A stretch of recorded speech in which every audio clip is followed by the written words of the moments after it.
Bismillahirrahmanirrahim. Alhamdulillahirabbil alamin. Wa bihi nasta'in ala umurid dunya waddin. Wassalatu wassalamu ala asyrafil anbiya wal mursalin sayyidina wa maulana Muhammadin wa ala alihi wa sahbihi ajma'in. Berkata Imam Al-Ghazali rahimahullah wa nafa'ana bi'ulumih. Nasihat ke-12, setelah mengamalkan ilmu baru engkau mengetahui hakikatnya. Wahai anakku yang tercinta, dan ketahuilah bahwasanya sebagian daripada masalah yang engkau tanyakan kepadaku itu tidak dapat dijawab dengan tulisan ataupun perkataan. Tetapi bila engkau telah sampai kepada hakikat halnya setelah beramal dengannya, maka barulah engkau akan paham. Kalau engkau belum sampai ke sana, belum mengamalkannya, maka engkau belum mengetahuinya. Karena masalah-masalah ini adalah masalah zawqiyah, yaitu masalah yang tidak dapat dipaham dengan sebenarnya kecuali setelah dirasai oleh seseorang akan hakikatnya.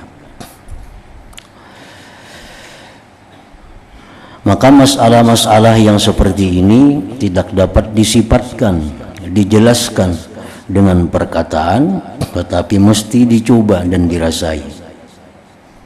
Seperti manisnya sesuatu yang manis dan pahitnya sesuatu yang pahit, maka hal ini tidak dapat diketahui kecuali dengan dirasai. Kada bisa diketahui dengan penjelasan, tulisan atau seumpamanya.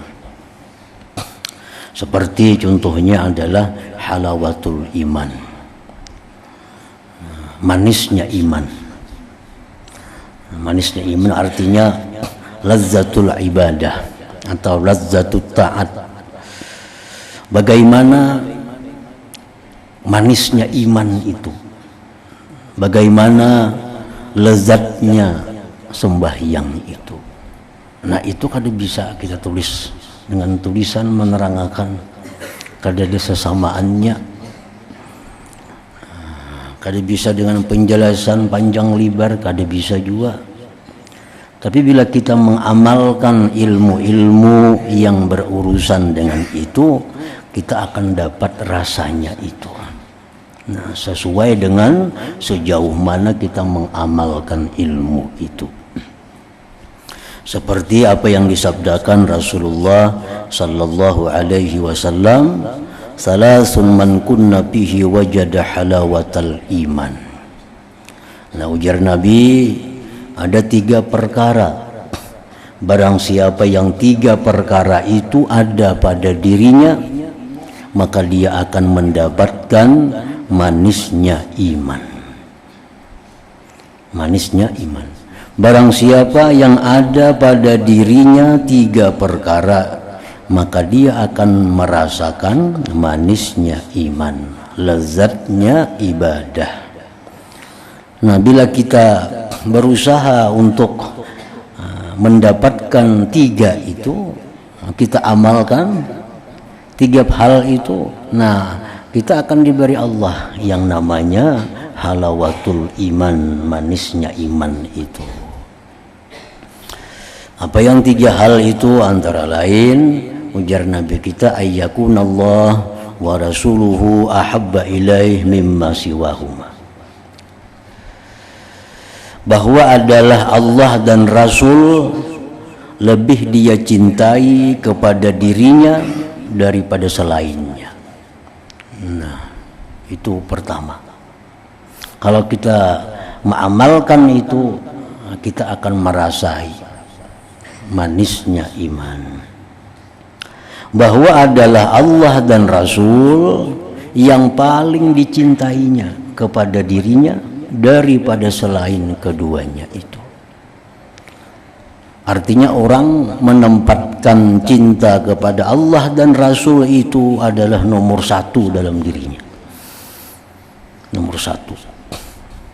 Sehingga apapun pekerjaan, apapun perkataan, walaupun itu menyenangkan dirinya, walaupun itu menyenangkan orang lain, kalau kada menyenangkan Allah dan Rasul, itu kada digawinya, kada dilakukannya.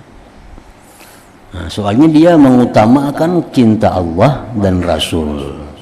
Ada pekerjaan, bila dikerjakan dirinya senang, keluarga senang, tetangga senang, tapi Allah Rasul kada suka. Nah, ini kada melaksanakan itu.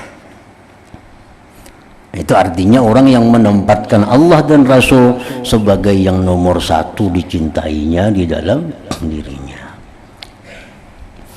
Nah, yang kedua, wa ayyuhibba lil mar'i la yuhibbuhu illa lillah. Bahwa dia mencintai seseorang yang mana dia tidak cinta kepada orang itu melainkan semata-mata karena Allah. Nah, yang kedua itu, dia cinta kepada seseorang itu bukan karena hartanya. Dia cinta kepada orang itu bukan karena keluarga. Dia cinta kepada orang itu bukan karena orang itu menolong dia.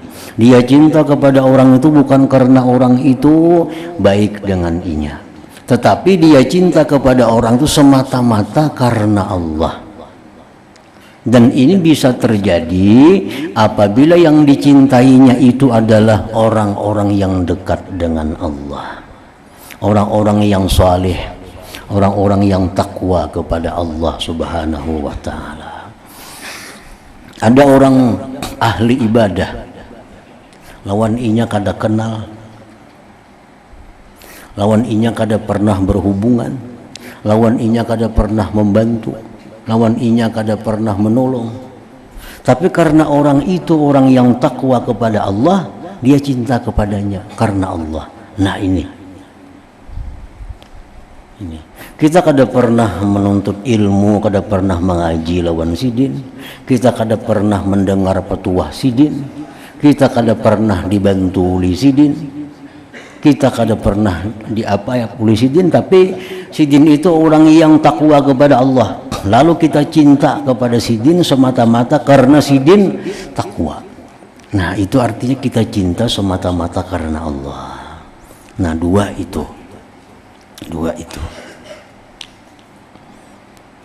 Kita membaca misalnya manakib Syekh Salman kah, Faqihul Muqaddam kah, Abdul Qadir Al-Jilani kah, kita baca. Kita kada pernah bertamu lawan sidin, kada pernah dibantu sidin. Nah, tapi karena kita mendengar bahwa sidin itu orang yang sangat taat kepada Allah, orang yang sangat takwa kepada Allah, lalu kita cinta lawan sidin itu. Nah, itu artinya cinta karena Allah. Cinta karena Allah itu. Nah, yang ketiga, wa ayyakraha ayyauda ila fil kufri kama yakrahu ayyuqzafa finnar. Bahwa dia benci kepada kekafiran sebagaimana dia benci bahwa dia dimasukkan dalam neraka. Tiga hal itu. Bila hal tiga macam tadi ada pada diri kita, nah kita akan mendapatkan yang namanya halawatul ibadah. Manisnya ibadah, manisnya iman, manisnya lezat dalam hal taat kepada Allah. Ini pertama, Allah dan Rasul yang paling kita cintai, nomor satu dari yang lain-lainnya. Perintah siapakah? Kalau kada sesuai lawan Allah, ada hendak melanggawi. Ini disuruh si Fulan, disuruh si A, si B. Tapi Allah kada katuju men itu digawi, mundur kada jadi menggawi. Nah, itu satu. Yang kedua tadi dia cinta kepada orang semata-mata karena Allah. Yang ketiga, dia sangat anti kepada kekafiran, sangat benci, sebagaimana bencinya dia kalau masuk neraka. Bila tiga hal itu ada pada diri kita, kita amalkan, kita akan dapat manisnya ibadah, dapat sorangannya. Jadi kadang-kala kita mendapat manis ibadah tuhnya dengan keterangan-keterangan, dengan karangan-karangan, tulisan-tulisan, sekadar tahu aja. Mungkin kita kadang mengamalkan itu, kita kadang dapat, kadang kau merasa sebujurnya nang kayak apa manisnya ibadah itu.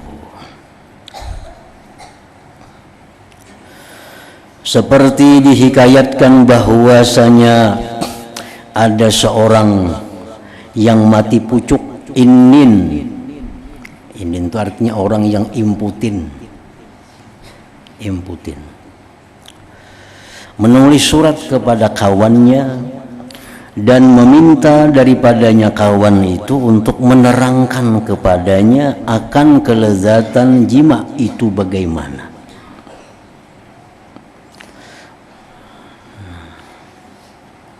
Lalu kawannya tadi menjawab, ini orang yang imputin ini hendak betakun kayak apa kelezatan orang yang berhubungan suami istri. Lalu kawannya tadi menjawab, sebenarnya jernang kawan itu, sebelum ini aku hanya tahu bahwa engkau dibalakkan dengan penyakit mati pucuk saja, imputin saja.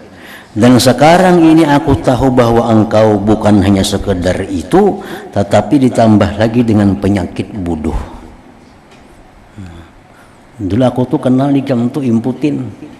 Nah, sekarang bertambah jadi orang bodoh pulang. Karena kelezatan jima berhubungan suami istri itu hanya diketahui melalui rasa. Bila dicoba baru diketahui. Kada bisa diterangkan dengan kata-kata, dituliskan dengan tulisan kada kawa. Jikalau engkau belum pernah mencobanya, maka engkau sudah pasti tidak akan mengetahuinya. Hal ini tidak dapat diketahui dengan perkataan atau tulisan. Nah, jadi artinya nasihat Imam Al-Ghazali ini, kalau engkau hendak mendapatkan sesuatu rasa, maka amalkanlah ilmunya. Kada hanya sekedar teori, kada kau hanya sekedar keterangan-keterangan tanpa ada praktiknya.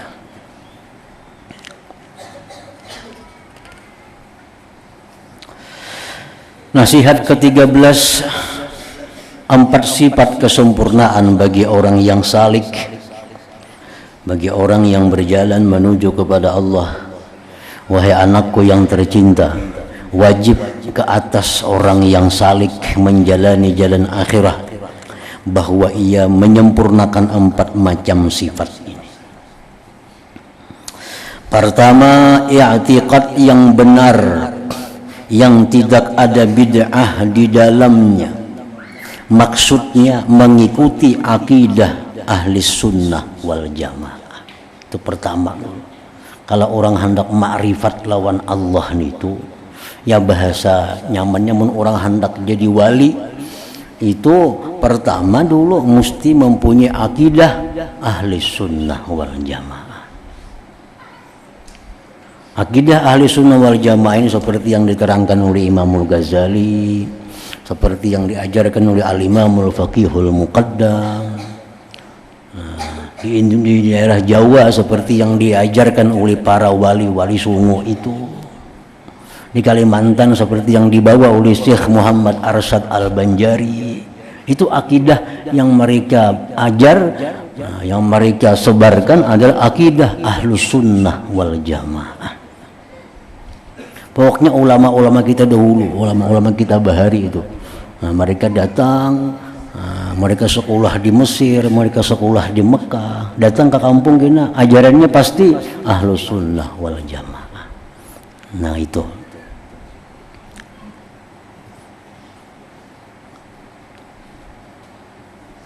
Karena jar Nabi ada berapa 70 lebih, nah, ada 70 macam kena aliran-aliran akidah nih. Satabtariku ummati, selagi akan terbagi-bagi umatku ini lebih dari 70 macam mazhab akidah. Hanya satu yang benar adalah akidah Ahlus Sunnah wal Jamaah ini. Jadi timbul ada ajaran-ajaran Mu'tazilah, ada Jabariyah, ada Qadariyah, ada Wahabiyah, ada macam-macam, ada Syiah. Jadi kalau hendak jadi wali, hendak jadi ma'rifat, dasarnya dulu mesti i'tikad Ahlus Sunnah wal Jamaah. Lihat jadi mana-mana, baik di Sumatera, baik di Pulau Jawa, baik di Sulawesi, orang-orang wali nambah karamat tuh pasti ya alirannya mesti Ahlus Sunnah wal Jamaah. Kada ada pindah model-model macam-macam itu. Nah, kedua, sesudah mempunyai dasar yang benar, akidah yang benar, kedua bertobat dengan tobat nasuha, sehingga ia tidak akan kembali mengerjakan dosa yang pernah dilakukannya. Sehingga dia tidak akan kembali mengerjakan dosa yang pernah dilakukannya dengan sengaja dan terencana. Itu dengan sengaja dan terencana. Ketiga, meminta halal daripada semua musuh dan makhluk, sehingga engkau tidak akan dituntut pada hari kiamat nanti. Jadi lawan Allah kita minta ampun, kita bertobat, kita berjanji kada hendak macam-macam lagi. Nah, kemudian lawan makhluk-makhluk Allah yang pernah kita aniaya, kita selesaikan. Karena itu memasung kita daripada gerak, daripada jalan kita. Kalau kau maju, kita dipasungnya oleh kezaliman kita itu. Jadi kezaliman kepada orang lain itu ada beberapa macam jenisnya. Ada yang disebutkan dengan nafsiyah, kezaliman nafsiyah, seperti menampiling orang, melukai orang, membunuh orang, mencelakakan orang. Nah, itu kezaliman nafsiyah. Cara melepaskan diri daripada itu adalah tamkinu nafsih, menyerahkan dirinya. Kada ada lain pada itu. Tamkinu nafsih, menyerahkan diri kepadanya. Kita membunuh seseorang, ya ke ahli warisnya kita serahkan diri kita. Kalau kita menampiling orang, datangi orangnya, kita serahkan diri kita.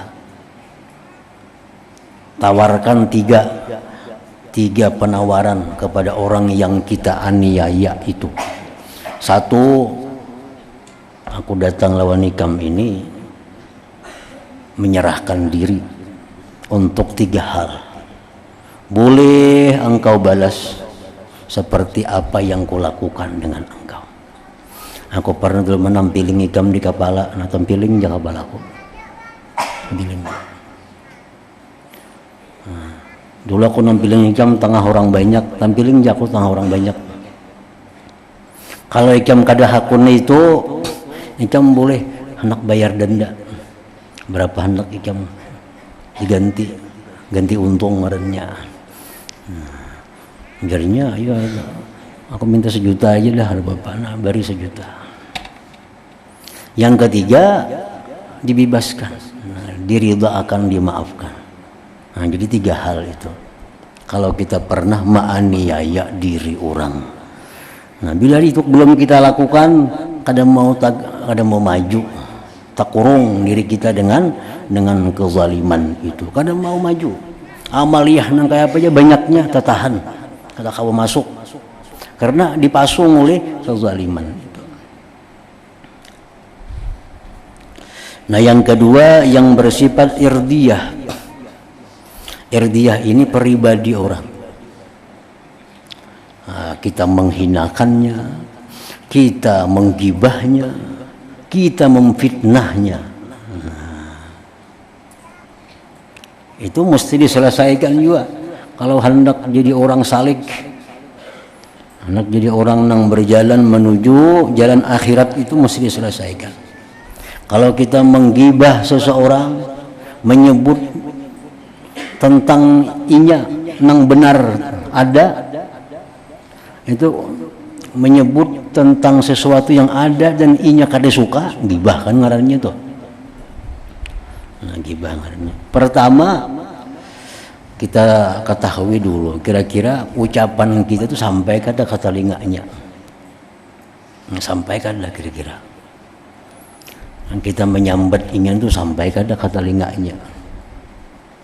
Nah, kalaunya sampai ke telinganya, kira-kira sampai ke telinganya. Sebabnya aku menyambat ini di tengah orang banyak. Ya sampai ke telinganya. Nah ini didatangi, maka itu minta halal, minta halal. Nah, kalaunya kada sampai ke telinganya, kira-kira kada sampai ke telinganya. Kenapa mbah aku menyambat ini tuh lawan si pulang tuh mati. Siapa lagi nyampaikan duanya? Nah, misalnya tuh kada sampai dah ke telinganya kabaran itu. Ucapan kunang kada nyaman lawan inya tuh kada sampai ke telinganya. Nah, menurut sebagian ulama, bila demikian halnya cukup minta ampun kepada Allah. Cukup minta ampun kepada Allah. Hanya kada sampai juga ke telinganya. Yang kada sampai ke telinganya itu namun kita minta halal timbulnya sakit hati gina. Nah, jadi masalah ulang. Hanya kada sampai juga lawan inya, jadi cukup lawan Tuhan aja dah minta ampun. Nah, yang kedua itu. Nah, yang kedua gibah tadi pertama, yang kedua fitnah. Nah, fitnah ini lebih berat lagi. Ada orang nang kada bujur maling dibadahkan maling. Nah, ini minta ampunnya ini kalaunya kada sampai ke telinganya, kita memfitnahnya kada sampai. Nah, cukup aja kita cabut ucapan kita itu di hadapan orang yang kita fitnah itu siapa. Kita memfitnah si A di hadapan si B. Jadi kita B, si A itu maling. Padahal ada maling kadainya. Nah, jadi kira-kira kada sampai lawan si A. Nah, cukup kita datangi si B, semalam aku madakan A maling itu kada bujur soalnya. Cabut perkataan itu. Minta ampun kepada Allah Subhanahu wa ta'ala. Nah, yang ketiga yang bersangkut paut lawan makhluk, masalah maliyah, masalah harta. Nah, harta ini kembalikan barangnya kepada yang berhak itu. Kembalikan barangnya kepada yang berhak. Kalau barangnya sudah habis, ganti dengan gantiannya. Kita misal mengambil untuk orang dimakan kan habis, toh kamu belikan lagi untuknya. Di barong makan untuk dua pada sebiji. Nah, kemana mulia kan sudah habis. Nah, kaina bila minum kaina makan sebiji pada dua. Nah, jadi huruf P. Makan sebiji untuk bayar berapa untuk dua. Nah, semalam dua pada sebiji, hari ini lalu berbalikannya. Nah, mengganti ini tuh. Nah, apabila hal ini kada bisa dilaksanakan karena ketiadaan orangnya, kita pernah menyakiti orangnya hilang kemana, kalau ini kada dicari lagi. Kita pernah menggibah, memfitnah, sekarang orangnya hilang kemana, kada lagi. Kita pernah mengambil hartanya, nah sekarang orangnya hilang. Nah, untuk yang pertama urusan nafsiyah ini, orangnya kada ada, ahli warisnya pun kada ada juga. Nah, pribadi sama, orangnya kada ada juga, dan kita sambati bunga itu kada ada lagi orangnya. Nah, ini hanya kita melakukan doa kepada Allah. Satu, kita melakukan doa kepada Allah agar di akhirat orang itu meridai kita. Satu. Yang kedua, perbanyaklah berbuat kebaikan atas nama dirinya. Yang ketiga, doakanlah selalu dia dengan doa kebaikan dan istighfar. Nah itu. Jadi misalnya kita menggibah orang, memfitnah orang-orangnya hendak didatangi ke dada lagi, sudah meninggal dunia. Lalu kita mohon lawan Tuhan, ya Allah, hamba pernah menggibah orang itu, hamba nak minta maaf, orangnya sudah ke dada lagi, maka bukakanlah dia agar bisa memaafkan hamba di akhirat kelak. Nah, yang kedua, berbuat baiklah kepadanya. Berbuat baik kepadanya artinya kalau kita bersedekah, mudah-mudahan pahala sedekahnya disampaikan Allah kepadanya. Kalau kita membaca Fatihah, membaca Quran, mudah-mudahan pahala ini disampaikan Allah kepadanya.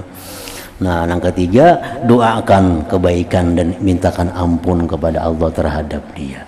Bila itu kita lakukan dengan sungguh-sungguh, di akhirat kita akan dipertemukan Allah dan Allah akan membujuk inya supaya meridai kita. Nah, sebujur-bujur dilakukan itu, dilakukan bujur-bujur. Di akhirat kita akan dipanggil oleh Allah, dipanggil orang itu. Nah, ya Tuhan nih, nah, dalam dunia ini pernah menyambati kami ini sudah nak minta ampun, minta kamu kada ada lagi. Tapi ini berbuat baik lawan ikam, mendoakan ikam, menghadiahi ikam, macam-macam. Nah, maafi gitu Tuhan ini, maafi. Nah, Tuhan menyuruh supaya ini memaafi karena dalam dunia kita selalu berbuat baik kepada inya tadi. Nah, kalau maliyah kayak itu juga, harta orangnya kada ada lagi, kalau ahli warisnya ada, unjuk no ahli waris. Kalau masalah pribadi itu kada kawaan ahli waris. Kita menggunjing abahnya mati, datangi ahli waris, kada kawa. Ahli waris kada berhak memaafkan itu. Nah, lain harta. Kalau harta waris ada hak. Jadi kita menzalim harta orang yang sudah wafat, nah ahli warisnya kita berurusan. Aku pernah membunguli abah ikam dulu, nah ini. Nah, sekarang hendak aku ganti. Nah, kisahkan kayak itu. Atau kalau masalah harta. Nah, jadi ini hal-hal yang dilakukan oleh orang yang hendak salikin, hendak menuju Allah. Ini pondasi. Ini sebelum kita melakukan amaliyah suluk, sebelum mengamalkan amaliyah suluk, yang lebih dahulu kita kerjakan mengatur pondasi dulu. I'tikad kita bujurakan dulu supaya jadi i'tikad ahlu sunnah wal jamaah. Dosa-dosa kita lawan Allah minta ampun, lawan hamba Allah kita biriskan. Nah, yang keempat, mempelajari ilmu syariat untuk dapat menunaikan segala perintah Allah Ta'ala dan juga mempelajari ilmu akhirat yang dapat menjamin keselamatanmu di akhirat nanti. Nah, hanya belajar ilmu syariat, ilmu ibadah tuh kayak apa supaya sah dulu. Nah, belajar sembahyang kita ini supaya jadi sah, puasa kita supaya sah, zakat supaya sah, kayak apa dulu. Nah, kita pelajari sembahyang kita supaya sah kayak apa. Sudah nih tuh. Nah, kemudian kita belajar pulang kayak apa supaya sembahyang nang sah ini diterima oleh Allah. Karena banyak nang sah tapi kada diterima oleh Allah. Artinya sembahyang hanya sekedar menggugurkan kewajiban, kada ada nilai pahala di sisi Allah. Nah, jadi belajar pulang ilmunya kayak apa supaya sembahyang ini bukan hanya sah tapi diterima di sisi Allah. Diterima. Nah, itu ada pulang ilmunya. Jadi sembahyang supaya diterima Allah kayak apa? Nah, contohnya tempatnya tempat nang halal, pakaian yang kita pakai pakaian nang halal, dalam perut kita jangan ada nang haram. Nah, Sembahyangnya mesti ikhlas karena Allah. Nah, itu contoh-contoh supaya amalnya diterima oleh Allah. Nah, yang ketiga, supaya amal yang diterima Allah ini jangan hilang, jangan gugur sebelum kita bertemu Allah. Sebelum bertemu Allah, ada orang yang sembahyangnya sah, sembahyangnya diterima Allah, tapi belum mandinya mati, amalnya sudah hilang dahulu. Amalnya hilang. Kenapa amalnya bisa hilang? Nah, contohnya satu dengan murtad. Murtad. Bila kita murtad tuh semuaan guguran dah, amal kayak apa aja genalnya guguran. Mbak Islam bahasa kan tak bulik lagi nih tuh. Kan tak bulik lagi. Sembahyang dulu setiap malam 100 rakaat berpuluh-puluh tahun, puasa, bersedekah, zikir, baca Quran, menuntut ilmu, sekalinya bermurtad.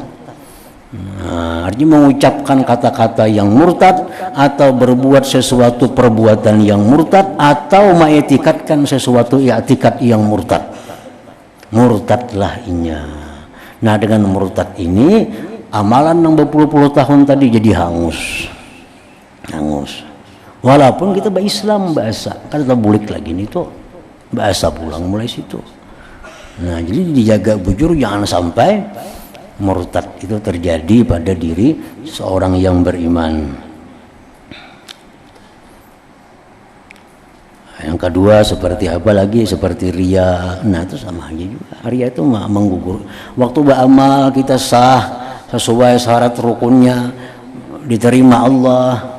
Tapi sudah kayaknya diriyakan pada waktu beramal tuh ikhlas, sekalinya diriyakannya sudah beberapa tahun kemudian. Nah, diagakakannya, melihat orang ada sembahyang misalnya 100 rakaat semalaman, bersuarai batu inting aku bahari 1000 rakaat semalaman 20 tahun kayak itu orang bertakun kada apa kada. Dia memenggakan dirinya, mengarayakan amalnya, makanya jadi gugur karena diagakakan amal ibadah itu.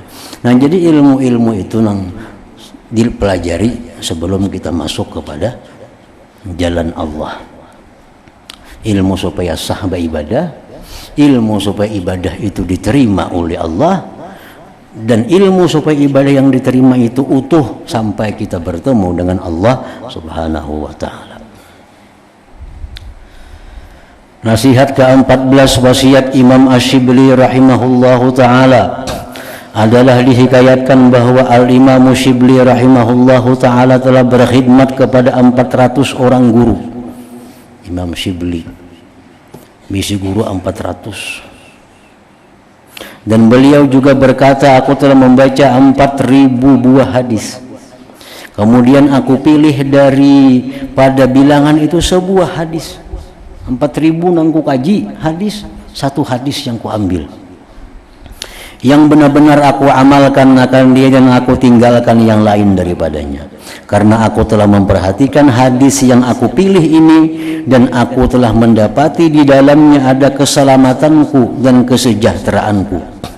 Dan telah terkandung di dalamnya satu hadis itu segala ilmu awalin, ilmu orang yang dahulu, dan ilmu akhirin, ilmu segala orang yang kemudian.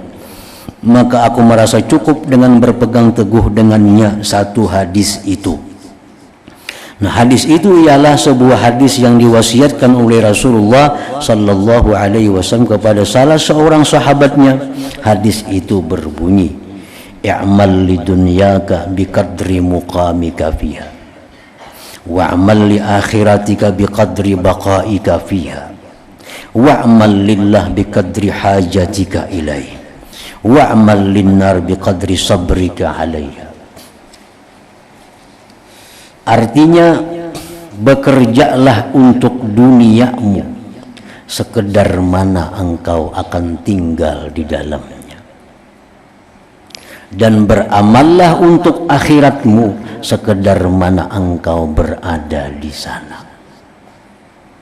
Nah, sebuting itu dulu. Beramallah untuk dunia sekedar kita tinggal di dunia.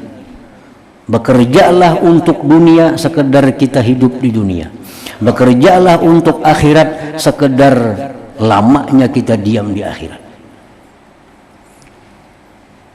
Kalau kita amalkan itu, berarti aktivitas kita sehari-hari banyak urusan akhirat.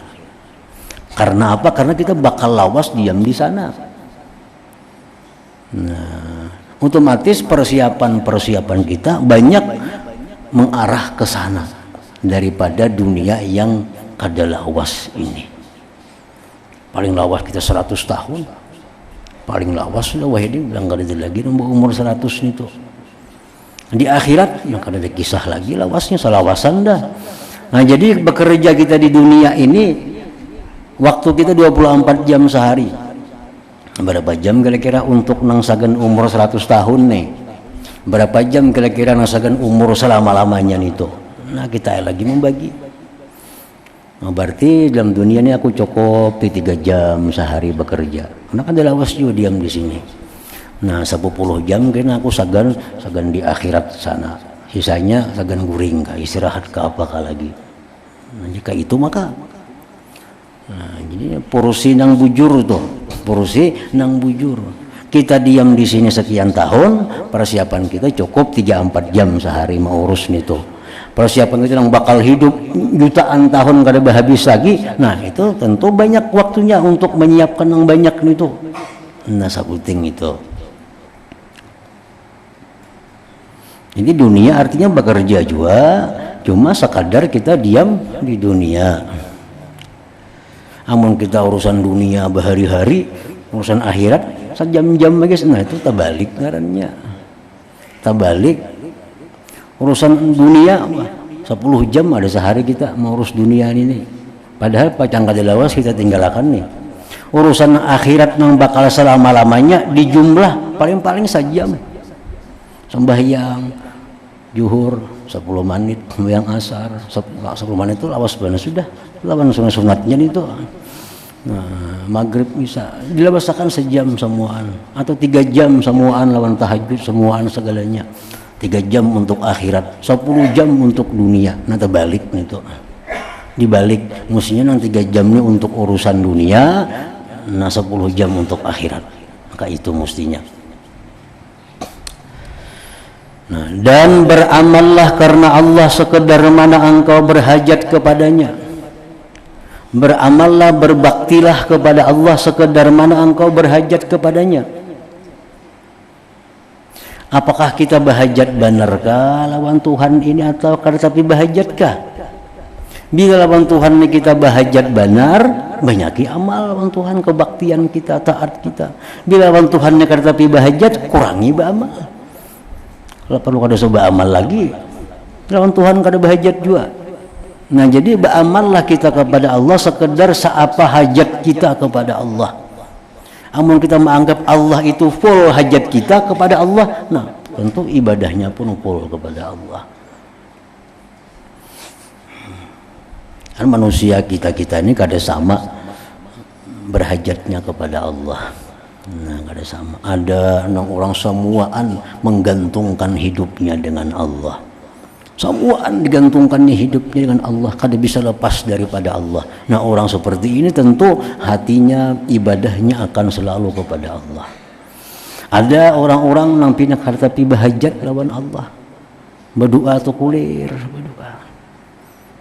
Nah, ini orang tapi parlo lawan Allah. Tentu orang macam ini ibadahnya sedikit juga.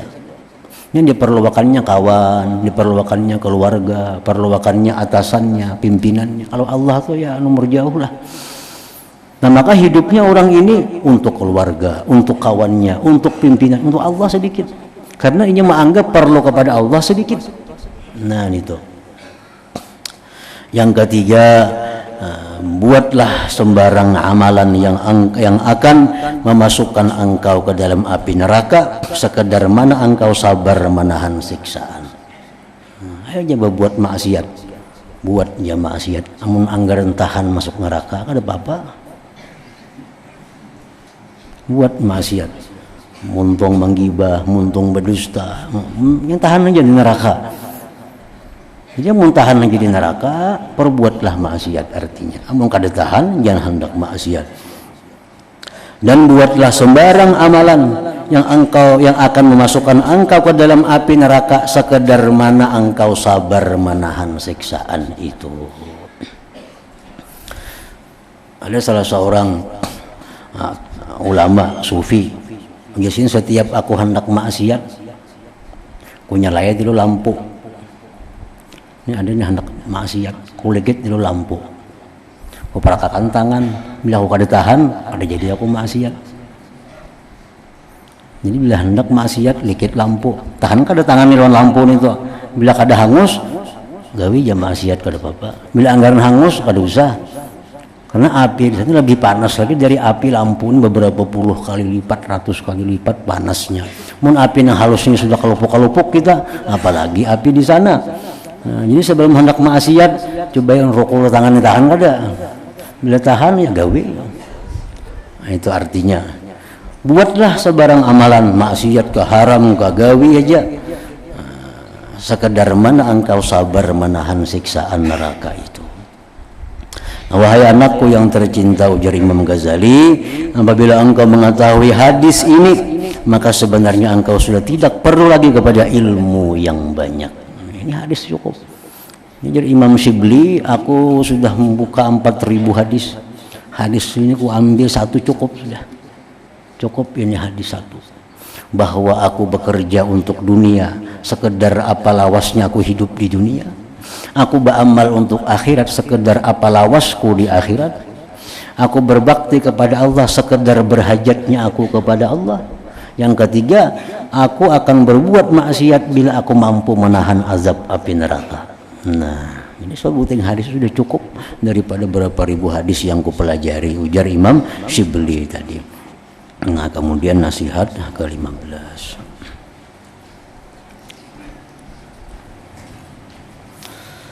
Afdhalu dzikri fa'lam annahu la ilaha illallah Muhammadur Rasulullah, la ilaha illallah Muhammadur Rasulullah, la ilaha illallah Muhammadur Rasulullah, la ilaha illallah, la ilaha illallah, la ilaha illallah, la ilaha illallah, la ilaha illallah.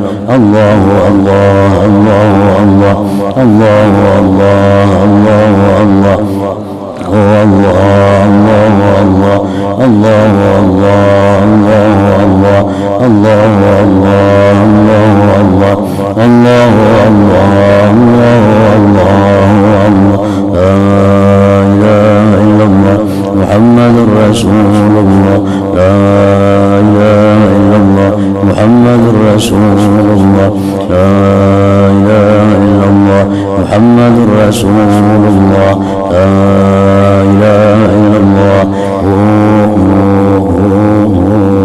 Al-Fatihah. Iyyaka na'budu wa iyyaka nasta'in. Shiratal ladzina an'amta 'alaihim. فيا أيها الرجل منه شفاعة صلوا عليه وسلموا تسليما اللهم صل وسلم عليه.